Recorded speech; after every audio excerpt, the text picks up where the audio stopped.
تو سب سے پہلے قرآن کریم کی آیت، اور اس آیت میں جو بنیادی لفظ ہے وہ بڑا اہم ہے۔ ایک ہے فرقہ اور ایک ہے طائفہ۔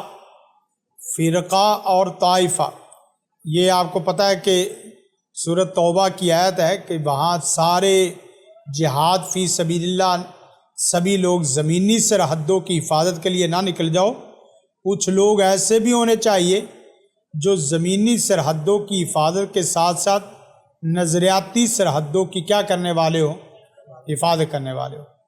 طائفہ، ایک طائفہ فرقہ میں سے ایک لازمی ہونا چاہیے کہ جو لیتفقہوا کا کام کرے، لیتفقہوا فی الدین کا کام کرے، اور ان کا تفقہ فی الدین تب ہی قابل قبول ہے جب وَلِيُنذِرُوا قَوْمَهُمْ کے اوپر وہ کیا ہے، کام کریں۔ وَلِيُنذِرُوا قَوْمَهُمْ، اب وَلِيُنذِرُوا قَوْمَهُمْ سے پتہ چلتا ہے کہ آپ کا انذار جو ہے، آپ کا انذار وہ آپ کے محلے، علاقے یا کس سطح کیا ہے۔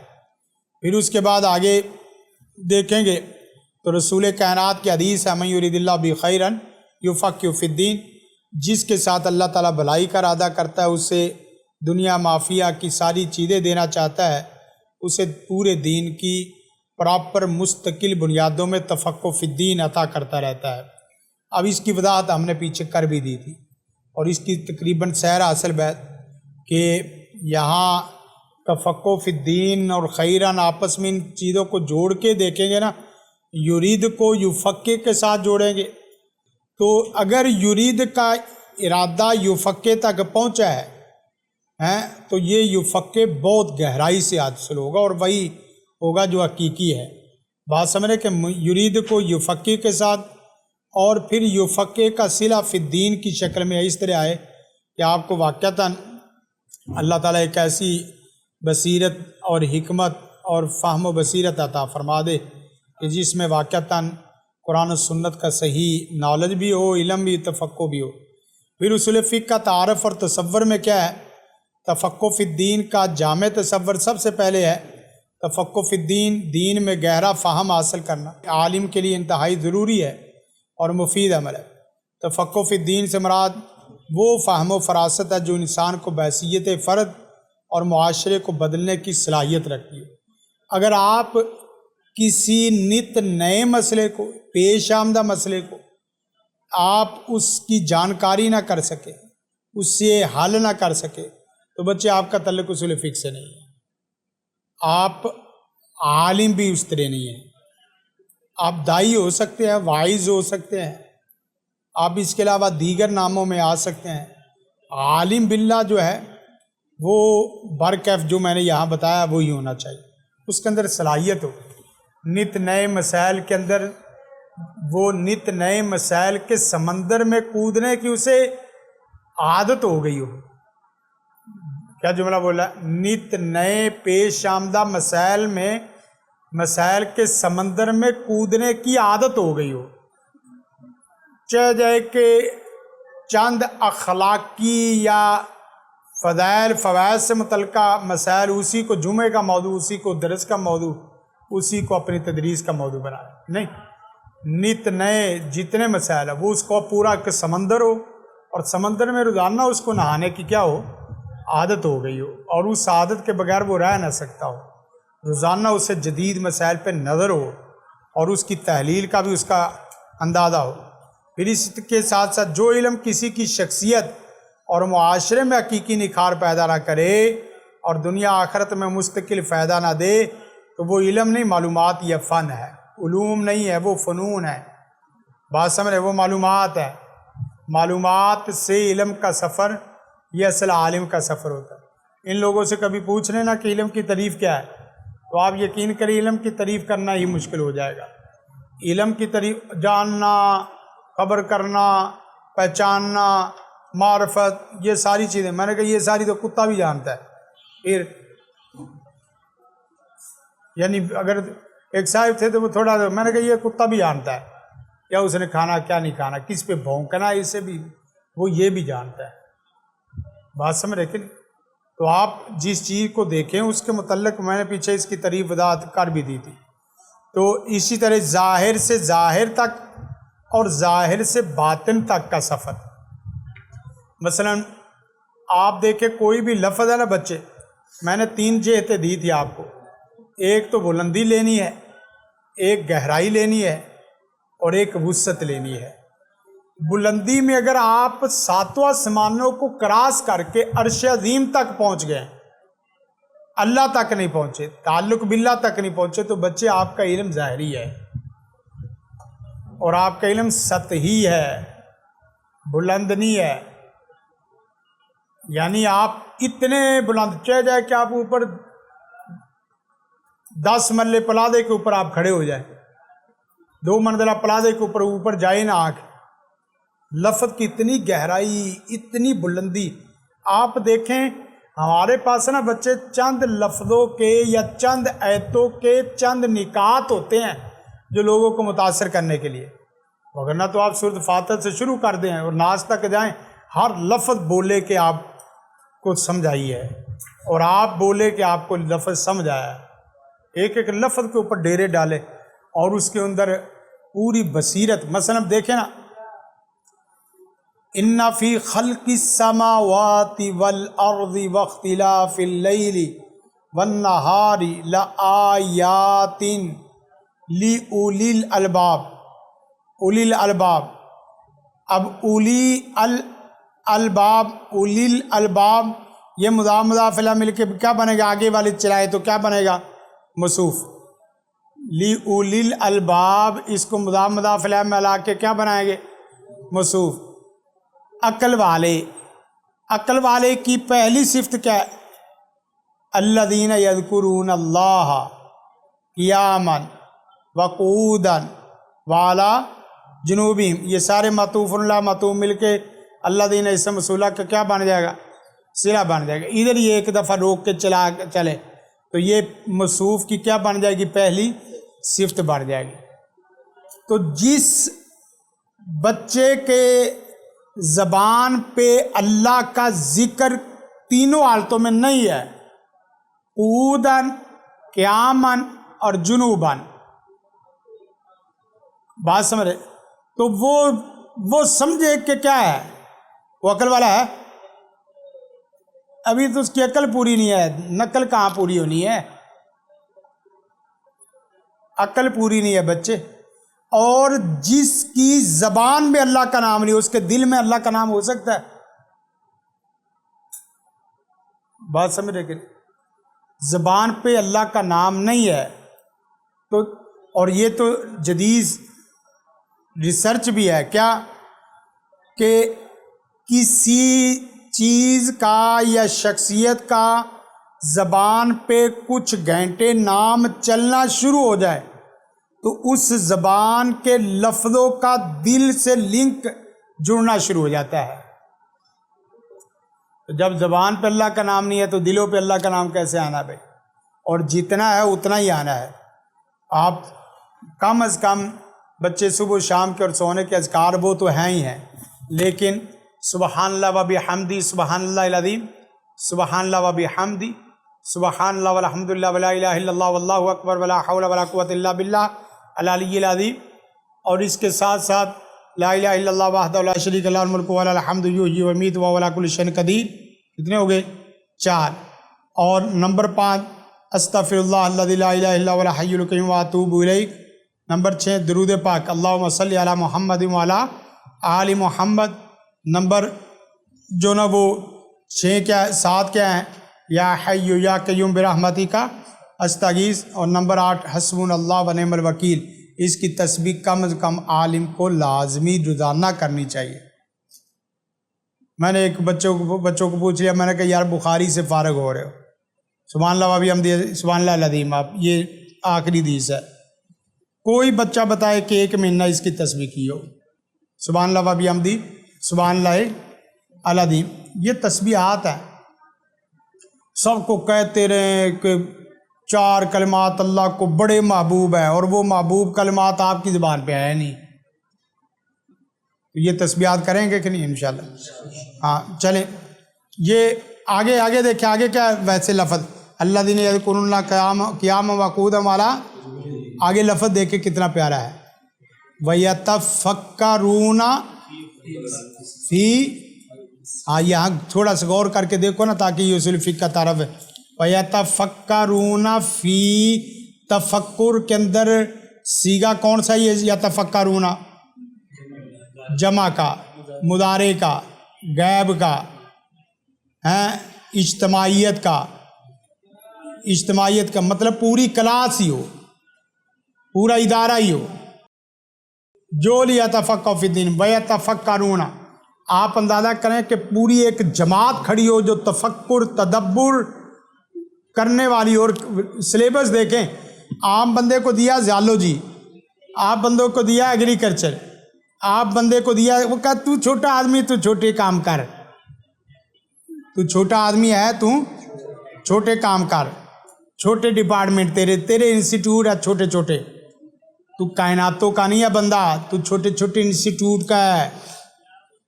جو بولے جہاں سے بول رہا ہوں نا وہاں سے سمجھو بھی بچے، تو چھوٹی چھوٹی سکولیوں اور کالجیوں اور یونیورسٹیوں کا ہے۔ تیرا سلیبس یہ ہے۔ آگے اللہ سلیبس کیا دیتا ہے؟ فی خلقی، آگے کیا ہے؟ السماواتی، ساتوں آسمانوں کی تخلیقات کی گہرائیوں میں اترنا تیرا کام ہے، تیرا سلیبس ہے۔ اور آگے کیا ہے؟ ارض، ساتوں زمینوں کے، زمینیں سات ہے۔ قرآن کریم کی آیت ہے وَمِنَ الْأَرْضِ مِثْلَهُنَّ، زمینیں بھی اس کی مثل، سبع سماوات وَمِنَ الْأَرْضِ مِثْلَهُنَّ، کیونکہ ارض کی جمع اراضی آتی جو غیر فصیح، اللہ نے اس کو جمع میں استعمال نہیں کیا۔ تو اب ساتوں آسمان اور ساتوں زمینوں کی گہرائیوں میں تفکر کرنا جس کا سلیبس ہو اس کی عقل ناقص ہو سکتی ہے۔ اور آگے یہ دونوں بھی اصل نہیں ہے بچے، یا تفکرون بھی اصل نہیں ہے، پیچھے والا بھی اصل کیا ہے؟ آگے جملہ جو بولا جا رہا ہے کیا ہے؟ ربنا ما خلقت ھذا باطلا، تو اس نظریے پہ آ کہ کر تفکر اور الہاد کا توڑ تفکر کر اور تم ملحدین کی کمر توڑ۔ یہ اقرار کر کے یہ جو ملحدین، منکرین، مستشرقین، مستغربین ہیں، یہ جتنے بھی مستہزئین جتنے بھی ہیں، یہ سب کیا ہیں؟ ان سب کی کمر توڑ کے سب کا رد کر کہ یہ سب جھوٹ کا پلندہ ہے۔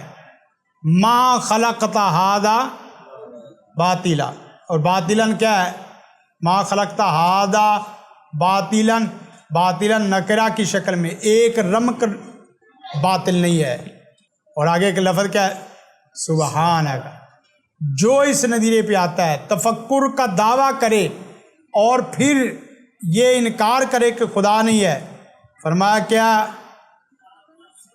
سبحانک، تو پاک ہے اس نظریے سے، مجھے بچا لے ایسے نظریات سے جو آدمی تیری کائنات میں تفکر کر کے تیرا انکار کر دے، تیری کائنات میں تفکر۔ اب یہ بچے دیکھیں، یہ تفسیر کا انداز بالکل اور ہے، یعنی یہ تفسیر ہمارا تدبر استدلالی ہے، یہ ہمارا مطالعہ کیا ہے؟ یہ کتابی نہیں ہم کر رہے، یہ ہم کیا کر رہے ہیں؟ استدلالی کر رہے ہیں۔ استدلال، اور استدلال بھی منطوق سے ہے، مفہوم سے نہیں کر رہے۔ اور ابھی بچے میں خلقی مصدر کی شکل میں پورا تو لے کے نہیں گیا، خلقی مصدر کی شکل میں پورا تو لے کے نہیں گیا، اور نہ ہی اذکر اللہ میں لے کے گیا، اور نہ ہی پیچھے ان فی خلق السماوات والارض۔ تو ان چیزوں کو سمجھو۔ پھر آگے ہے وحی الہی کے دائر اور حقیقت کو سمجھنا، اور اس کے مقابلے میں کسی شخصیت، چیز، عقل، نیچر، سائنس، فلسفہ، دستور، قانون کسی کو نہ لانا۔ عقل کا، فکر گامدی کا خلاصہ کیا ہے؟ اسلام کی ماڈرنائزیشن اور ماڈرنزم کی اسلامائزیشن کرنا۔ آپ اندازہ کریں یہ دونوں ایسا عجیب بندہ ہے، دونوں ہی غلط کرتا ہے۔ اس کو دے دو بھئی، کیا ہے بات سمجھ رہے کہ اسلامائزیشن کر رہا ہے، اور ادھر سے اسلام کی کیا ہے؟ اچھا، یہ آگے یہ جو ہے نا اسماء فعال، اس کی میں نے آپ کو بتا دیا تھا۔ اس کے بعد اصول فقہ کی شرعی تفہیم کا منہاج اصول فقہ قرآن و سنت اور منہج سلف کی روشنی میں عقل کے منہاج اور معراج کا نام جو ہے نا وہ اصول فقہ ہے۔ اصول فقہ الہیات اور عقلیات کے مجموعے کا نام ہے۔ پھر اس کے موضوع کو یہ دیکھیں گے، اصل کی جمع، یہ سارا کچھ آپ نے پڑھا ہے، ہاں پکچر لینی تو لے لو۔ یہ جو ہے نا وہ اصول، اصل کی جمع ہے، باقی یہ ساری چیزیں آپ نے کتاب بھی حل کر لی۔ ہم نے وہ نہیں کرنی جو آپ کو خام خواہ وقت صرف ہو۔ یہ پہلے کی ہے نا کہ نہیں، پہلے اصل اصول کی جمع ہے، لیکن یہ کہ یہ بھی سمجھنے کی ضرورت ہے۔ میں نے اس کو لکھا ہے ویسے، اصل کی جمع جس کا مطلب کسی چیز پر دوسری چیز کا دار و مدار ہونا، خواہ وہ دار و مدار حصی ہو یا دار و مدار کیا ہے، عقلی ہو۔ دار و مدار حصی اور عقلی دونوں چیزوں کو کر کے ایک سائنس کو کور کرنے کی کوشش کی ہے اور ساتھ فلسفے کو کور کرنے کی کوشش کی ہے۔ بات سمجھ رہے کہ حصی سے مراد سائنس کو کور کرنے کی کوشش کی ہے، اور کیا ہے عقلی سے مراد ریزننگ، عقل کی ریزننگ کی بالادستی، فلسفہ یونان وغیرہ اس کی کرنے کی کوشش کی ہے۔ آگے ہے اصل بمعنی دلیل، ایسی دلیل جو حکم شرعی کے لیے مصدر ثابت ہو، جیسے اس مسئلے کی دلیل کتاب و سنت ہے۔ اصل بمعنی قاعدہ الامر للوجوب، قاعدہ یہ ہے کہ امر وجوب کے لیے ہوتا ہے، اور قاعدہ یہ ہے کہ والنہی للتحریم، نہیں خالصتاً تحریم کے لیے ہوتی ہے، اور قاعدہ یہ ہے کہ الحقیقت مقدم علی المجاز، کہ حقیقت مقدم کی جاتی ہے مجاز پر، اور المشقۃ تجلب التأثیر، مشقت تاثیر کو کیا آسانی کو کھینچتی ہے۔ یہ عام طور پہ قواعد ہے، قواعد کے مطابق ہی چلنا ہے، الا کہ اس کو کوئی قرینہ ایسا آ جائے جو پھیرنے والا ہو۔ فقہ کسی چیز کا انتہائی گہرا فہم سمجھنے کو بھی فقہ کہتے ہیں، لیکن یہ فقہ عمومی ہو سکتی، کسی کو میتھ کا گہرا فہم ہے، کسی کو بایو کا گہرا فہم ہے، کسی کو اپنے سبق کا گہرا فہم ہے، لیکن یہاں فقہ سے مراد وہ فقہ گہرا فہم آئے گی جو کتاب و سنت کے اصولوں سے گہرا فہم حاصل ہو۔ کتاب و سنت کے اصولوں سے گہرا فہم، شریعت کا شرعی اصولوں سے گہرا فہم ہو، دین کا دینی اصولوں سے گہرا فہم حاصل ہو۔ دین کا دینی اصولوں سے گہرا فہم حاصل ہوگا تو پھر تو وہ بنے گے کیا، فقہ، اور اسی طرح شریعت کا شرعی اصولوں سے ہوگا تو پھر کیا بنے گی۔ یہ لفظ نا اس طریقے سے یاد رکھ لیتے بچے، آپ نے جب پڑھانا ہے نا تو آپ کو یہ لفظ ان بچوں کے لیے جو بچوں کا کمزور ہے، ان کے لیے یہ مختلف تعبیرات ان کو مفید رہیں گی، ان کو فائدہ دیں گی۔ مثلا میں کبھی کچھ کہہ رہا ہوں، کبھی کچھ کہہ رہا ہوں، بایو سے لگا ہوں، فزکس کیمسٹری کی مثال دی، دنیاوی علوم کی مثال دی، پھر شریعت ہے، پھر دین ہے، پھر کتاب و سنت کے اصولوں سے، تو اسے ایک ہی جملے سمجھ لے، دین کو سمجھو دینی اصولوں کی مدد سے، دین کو سمجھو، بس یہ جملہ یاد رکھنا۔ اب وہ نہ ہو کہ آخر میں یہ جملہ ہی بھول جائے، آپ کو یہ پوری زندگی جملہ یاد رہے، اس کو رٹے لگا لو، اس کی پریکٹس کر لو، آپس میں بیٹھ کے پریکٹس کر کے دین کو سمجھو دینی اصولوں کی مدد سے، نہ کہ عقلی بناوٹی فلسفی منطقی سائنسی مغربی اصولوں کی مدد سے۔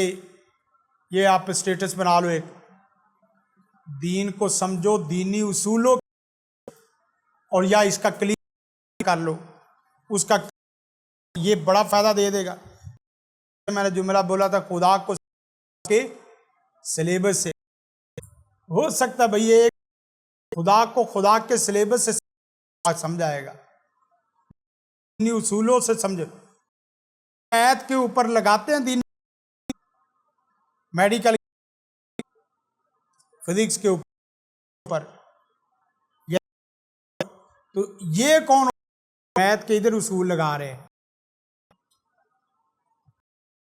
تو دین کو دینی اصولوں جو نہ کہ بناوٹی عقلی فلسفی طریقی اور اسی طرح کیا ہے ان اصولوں تعریفات میں اصول فقہ کا مفہوم شریعت کو انتہائی سے سمجھنا، اور وہاں گہرائی سے سمجھنے میں تین چیز، انتہائی بلندی، انتہائی گہرائی اور انتہائی شریعت کا ہر لفظ آپ کو بلندی اور وسعت فکر، یہ مطلب ہے شریعت قرآن کا آپ کو انتہائی بلندی اور قلبی فکر وسعت عطا کرے یا وسعت دے دے. بولو قلب کے زبان کے اتنی وسعت ہو کیا، اور باوجود آپ کے دماغ کی فکر پہنچ سکے. اسے کہے لفظوں کو چوری کر لے گا، پیچھے گریڈ لگا ہے نا وہ میرا سوچو جس دن میں نے لفظ بولنے بات سمجھنے کے لیے لائٹ ادھار نہ رکھو، لائٹ اپنی رکھو، مستقل نہیں چلتا بچے، بات سمجھ رہے کہ نہیں، اور نہ مستقل چلتا ہے میں چلتا ہے. بجلی بناؤ اور خوب اچھی بناؤ، اسے پھر بانٹو. بات ہے کہ آپ بجلی 100 پاور کے بلب کی بنا لو، ٹرانسفارمر کی بنا لو، ڈیم کی بنا لو، ملکوں کے ملک آپ سے ملے، چاہے بجھا رہے روٹی کھاتے وقت ہی بجھ جائے. تو یہ نہ معرفت فقہ اجمالا و استدلال استفادی من حال المستفید. شیخ نا وہ انہوں نے کی ہے وغیرہ نے فقہ پہچان اجمالاً، تفقہ کی پہچان اجمالاً آپ کے اوپر وہ اصول کو دروازے کھولنا ہے یا توڑنا ہے، لفظ کے اندر داخل کیسے ہونا ہے، لفظ کے اندر داخل ہونے، کتاب کے اندر داخل ہونے کا پتہ نہ ہو، پھر آپ اپنی منچاہی تفسیریں کرتے رہیں گے. لفظ پکڑنا ہے. کوئی بھی اس طرح کی مثال لائے، قرآن جی کی کوئی آیت پڑھو نا بھائی، کوئی آیت پڑھو. ہاں اب لقد کان لکم فی رسول اللہ اسوہ، اس کے اندر داخل ہو، وہ کیسے ہوتے ہو، داخل ہو نا کیسے ہوتے ہو. پہلے مفردات کھولو، اسماء افعال حروف کھولو، لام علیحدہ ہے، قد علیحدہ ہے، کانا علیحدہ ہے، اور کانا کے بعد اسم آنا چاہیے تھا، وہ کدھر ہے، اسوتن. تو اس کو اب پورے دماغ میں رکھو کہ یہ اسوہ کہاں چلا گیا ہے. ہونا تو کانا کے بعد کانا اسوتن حسنتن، بعد میں کان اللہ غفورا، متصل اتصال حقیقی ہے. لیکن یہاں اللہ نے کیوں لام لیدہ، قد لیدہ، کانا لیدہ اور لا کم فی رسول اللہ اسوہ حسنہ لی من کانا یرجو، آگے آپ اندازہ کریں کتنا اتنی گہرائی سے یہ ہے، اس کی حد نہیں ہے. البتہ تحقیق تمہارے لیے تو خصوصاً، لام تخصیص کا ہے، کسی کے لیے ہو یا نہ ہو، تیرا تو رسول ہو. اور بات سمجھ آ رہی کہ نہیں، کانا اور وہ ہو نہیں، وہ تھا اور وہ ہے اور وہ رہے گا. کیونکہ کانا کی جب ماضی اور کانا استمرار کے طور پہ آتا ہے، ماضی ساری پیچھے والی چیزیں اور آگے والی چیزیں کھینچ کے لاتا ہے. کانا لکم تمہارے لیے تو خصوصاً ہونا چاہیے، رسول اللہ میں نہیں، فی رسول اللہ میں. تو رسول کا ظاہری مطالعہ نہ کر، تو رسول کا گہرائیوں میں اتر کے مطالعہ کر. تو سیرت، تو شیب ابی طالب کو زبانی کلامی اردو میں نہ پڑھ، تو شیب ابی طالب کی کیفیت بنا کے شیب ابی طالب پڑھ، پھر نہیں تیرے سے پڑھا جائے گا. مگر نہ تو 1 منٹ میں پورا شیب ابی طالب کا واقعہ کیا ہے پڑھ لے گا. لیکن جب تو رسول کی سیرت میں ڈوبے گا نا، تو بچے تیرے سے شیب ابی طالب کا واقعہ نہیں پڑھا جانا. بات سمجھ آ رہی کہ نہیں؟ پھر تو واقعہ طیف کو لو لفظی کہانی بنا کے نہیں جائے گا، تیرے دل میں اترے گا. اور اسوۃ لفظ کیا ہے؟ ناکرہ ہے. اسوۃ کیا ہے؟ لمحہ لمحہ، سانس سانس، لحظہ لحظہ تیرے لیے کیا ہو؟ اسوہ ہو. اور تو دیکھتا ہے کہ نماز میں رفع دین کرتے ہیں، اللہ کے رسول رفع دین کرتے ہیں. لفظ دیکھ تو کیا بول رہا گیا؟ اسوۃ حسنہ. تیرے لیے رسول کی ہر حدیث حسنہ بنے، تیرے لیے رسول کی ہر حدیث اسوہ بنے، اور تو اس کے علاوہ اسوہ کو لے ہی نہ کبھی کسی سے نہ. تیرے سے کوئی پوچھے آئیڈیل کسے کہتے ہیں، بغیر سوچے سمجھے فوراً بول کے رسول کائنات کے مقابلے میں کوئی آئیڈیل ہو سکتا ہے؟ آئیڈیل وہ تلاش کرے جس کا ہے نہیں. بات سمجھ نہیں؟ دلائل بچے داخل ہونے کا طریقہ آتا ہو. اور جس وقت یہ وقت اس آیت کو میں کھولوں گا کسی دن وقت آپ ملانا تو انشاءاللہ آپ کو پتہ چلے گا کہ یہ آیت کیا بلا ہے. بات سمجھ رہے؟ وَکَفِیَّةُ الاستفاد، استفاد مستفید ہونے کی پوری کیفیات کھلے. ایک ہے کیفیت کھلے، ایک ہے کیفیات کھلے. اس کی کیفیات آپ کے اوپر نازل ہوں، ایسے ہو لفظ آپ کے اوپر نازل ہو رہا ہے. استفاد مستفید. اور بات کیا ہے؟ کیفیت جاننا اور فائدہ حاصل کرنے والے مجتہد کی بھی کیفیت کہ مجتہد لفظ سے اڑان اٹھان لیتا کہاں سے ہے؟ اس کی پکڑ کیا؟ دلیل کی. یہ فہم الدلیل اور طلب الدلیل کرتا کیسے ہے؟ دلیل کیسے پکڑتا کیسے ہے؟ دلیل پکڑنا اور دلیل کو سمجھنا یہ حال المستفید کا، مستفید یعنی جو مجتہدن اس کا اصل بنیادی کام ہوتا ہے. بچے بات سمجھ. آگے اصول تحلیل النص یہ بعد میں انشاءاللہ دیکھیں گے. نص کہاں تک حل ہوتی ہے. جزاکم اللہ خیر. السلام علیکم ورحمۃ اللہ.